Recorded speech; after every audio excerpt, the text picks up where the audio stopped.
रमेश नाम का एक कम उम्र का बालक अपने परिवार और दादा दादी के साथ एक छोटी सी पहाड़ी से सटे गांव में रहता था। गांव का नाम नौबतपुर था।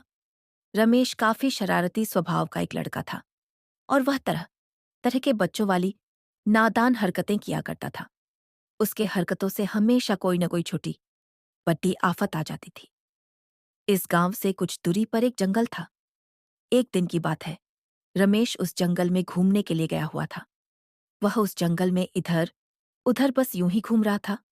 तभी एक जगह रास्ते में जमीन पर गिरा हुआ बांस की बनी हुई एक टोकट्ठी को उसने देखा। वास्तव में बांस की वह टोकती एक साधारण टोकती न होकर एक जादुई टोकती थी। उस टोकती को वह अपने दोनों पांव से ठोकर मार मार कर गेंद की तरह खेलने लग गया। वह टोकती काफी अलग तरह की थी। रमेश को भी वह टोकती कुछ अजीब तरह की लग भी रही थी। अब उस टोकती के बारे में जानने के लिए रमेश काफी उत्साहित भी होने लगा था। अब उसने उस टोकती पर अपना पैर रखकर उस टोकती पर चढ़ने का सोचा, परंतु जैसे ही वह उस टोकती पर अपना पैर रखकर चढ़ा, तो वह टोकती रमेश को लेकर ऊपर ऊंचे आसमान में उड़ गई और उड़ते उड़ते बहुत दूर बादलों के पार लेकर चली गई। फिर घंटे भर बाद एक विशाल महल के अंदर ले जाकर रमेश को उस टोकती से नीचे उतार दिया। रमेश उस बड्ढे और रहस्यमय महल में पहुंचकर आश्चर्यचकित होकर रह गया। अब वह महल में इधर उधर घूमकर जायजा लेने लग गया था।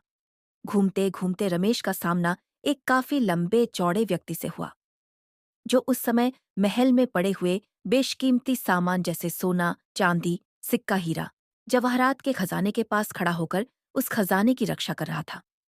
उस विशाल व्यक्ति भी अचानक रमेश को देखकर चौंक गया।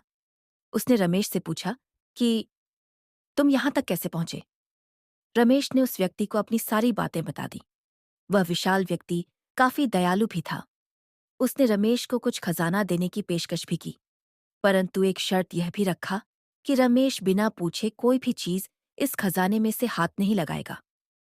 रमेश काफी खुश हो गया। उसने उस विशाल व्यक्ति की यह शर्त मान ली थी। लेकिन कुछ दिनों के बाद ही रमेश पर लालच पूरी तरह से हावी हो गया था। उसने बिना पूछे खजाने में से कुछ सोना और जवाहरात चुपचाप चुरा लिया था। कुछ दिनों बाद रखवाले को एहसास हो गया कि कुछ सामान गायब है। जब खजाने के रखवाले को रमेश की इस हरकत का पता चला, तो वह काफी गुस्सा हो गया था। उसने रमेश को महल में खोजा। खोजबीन करने के दौरान वह जादुई टोकरी उस विशाल व्यक्ति के पैरों के नीचे दबकर टूट फूट गया। उस टोकरी के टूट जाने के कारण अब रमेश का अपने घर वापस जाना संभव नहीं हो सकेगा।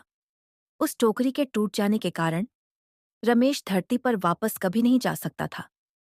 जब रमेश को यह एहसास हुआ कि उसने काफी बड़ी गलती कर दी है, तो वह उस विशाल व्यक्ति के सामने अपने आप को दोषी ठहराते हुए उससे माफी मांगा और जो भी कीमती सामान उसने चोरी किए थे, वह सभी सामान खजाने के रखवाले को वापस कर दिया था।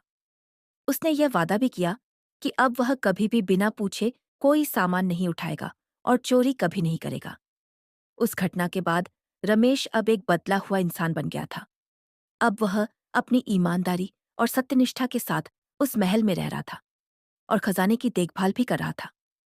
रमेश ने यह सीखा कि लालच कभी नहीं करना चाहिए। लालच इंसान को कहीं का नहीं छोड़ता है।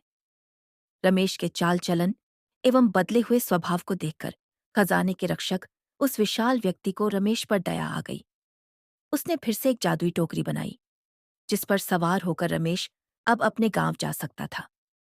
एक दिन रमेश उस टोकरी पर सवार होकर फिर से अपने गांव की ओर उड़ेजच गया। खजाने के रक्षक ने रमेश को कुछ खजाना भी दिया था। रमेश अपने गांव आकर उस खजाने में से कुछ हीरे, जवाहरात अपने गांव वालों के बीच भी बांट दिए थे।